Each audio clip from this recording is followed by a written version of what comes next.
In the Golden Age of Baghdad, during the reign of the Caliph Harun al-Rashid, there lived a poor man named Sinbad the porter.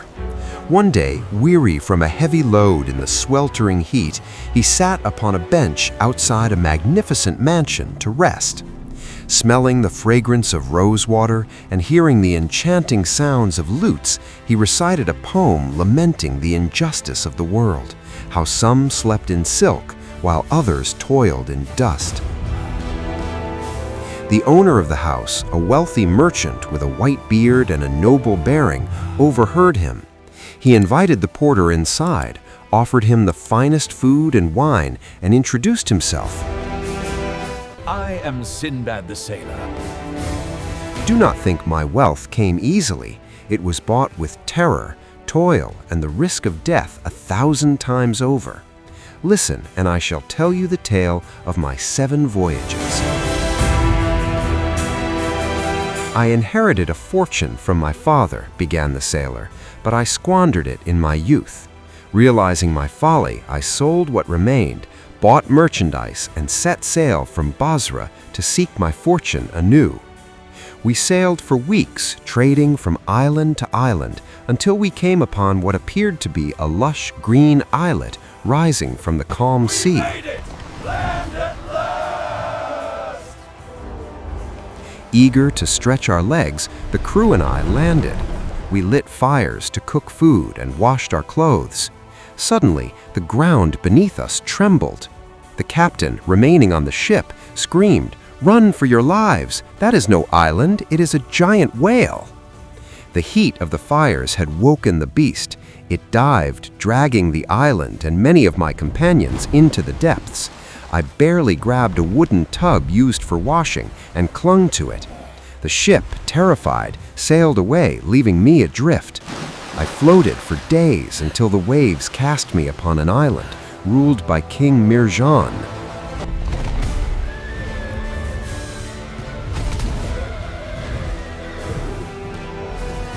There, I saved a mare from a seahorse and rose in the king's favor.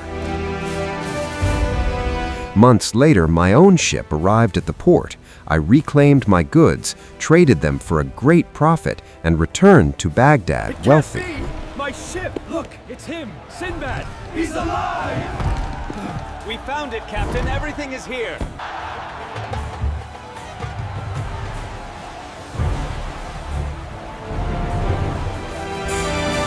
But the sea's call is a siren song that cannot be ignored for long.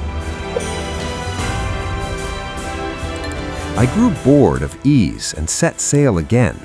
On a deserted island, I fell into a deep sleep after exploring. No, wait for me! Turn around! Come back! When I awoke, the ship was gone. I had been accidentally left behind. Despairing, I climbed a tree and saw a massive white dome in the distance. As I approached, the sky darkened. I looked up to see a bird of colossal size, a rock. The dome was its egg. An idea seized me. I unwound my turban and tied myself to the sleeping bird's leg.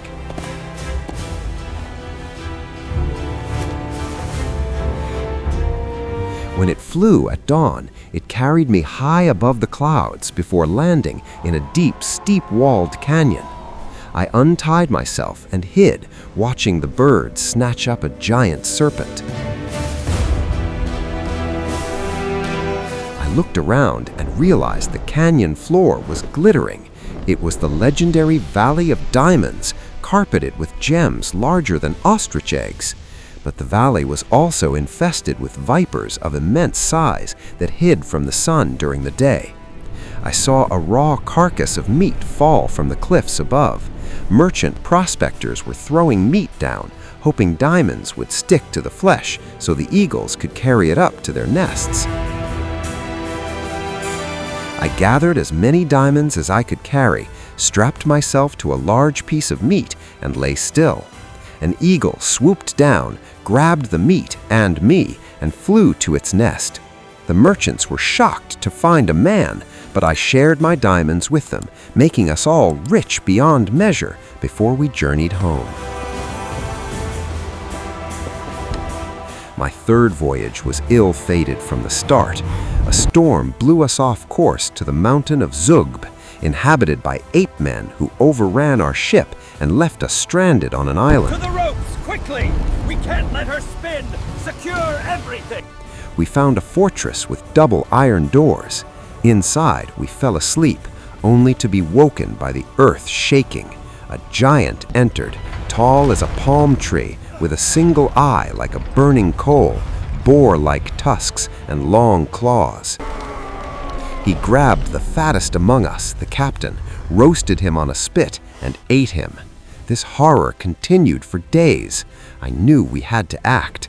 We built a raft on the beach. Then, while the giant slept, we heated iron spits in the fire until they glowed red. Listen closely.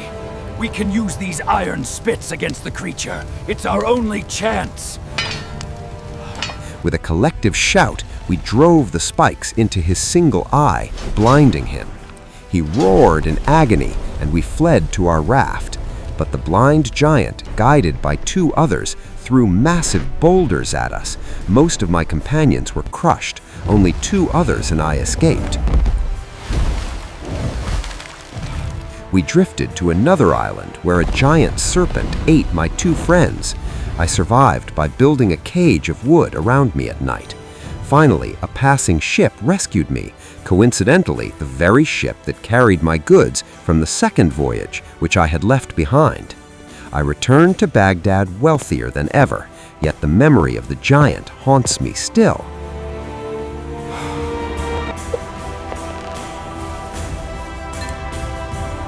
Restless once more, I sailed again. A hurricane wrecked our ship, and we were washed ashore on an island of cannibals who fed their captives an herb that robbed them of their reason. I refused to eat, staying thin and alert, while my companions grew fat and mindless before being slaughtered.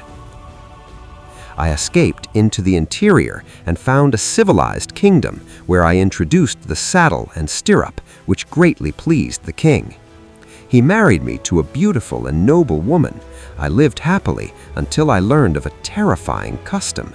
If a husband died, his wife was buried alive with him, and vice versa.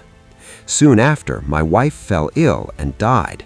Despite my protests, I was lowered into a great cavern with her body, a jug of water, and 7 loaves of bread. The cavern was a nightmare of decay. I rationed my food, surviving for days in the dark.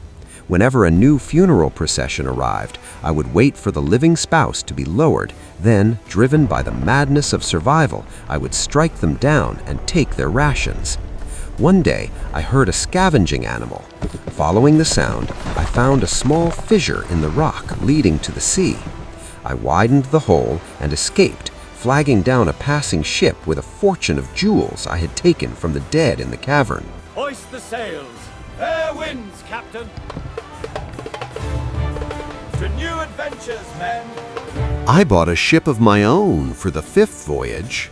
We landed on an island where the crew foolishly broke open a rock's egg to eat the chick. Wait, men, do not touch it. This is a rock egg. Nonsense, Captain. Think of the treasure inside. The parent rocks returned and bombed our ship with boulders, sinking it. I washed up on a paradise-like island. There I saw a frail old man sitting by a stream.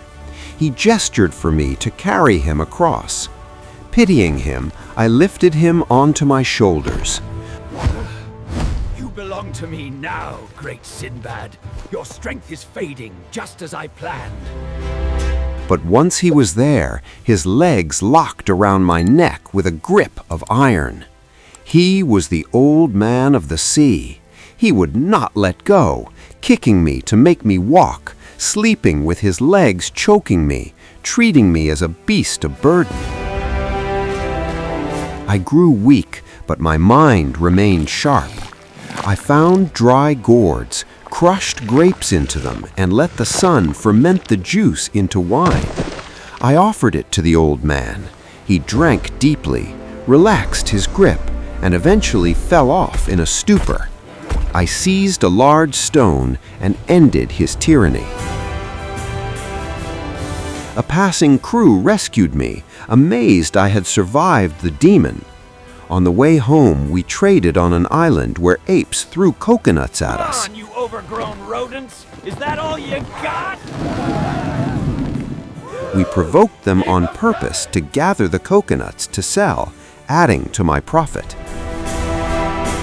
On my 6th voyage, our ship was driven by a gale towards a high mountain coast where the wreckage of 1,000 ships lay rotting. It was a graveyard of mariners. We were shipwrecked, and my companions starved one by one until I was the last left alive. I found a river that flowed not into the sea, but into a dark cavern under the mountain.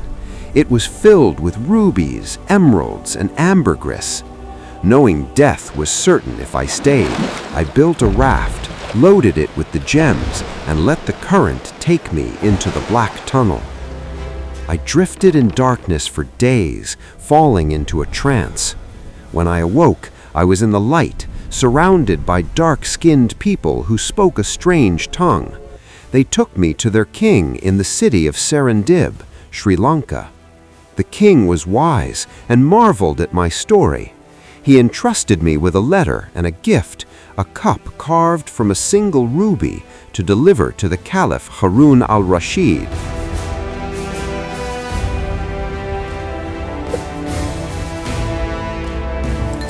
I returned to Baghdad not as a merchant, but as an envoy, and the Caliph was greatly pleased.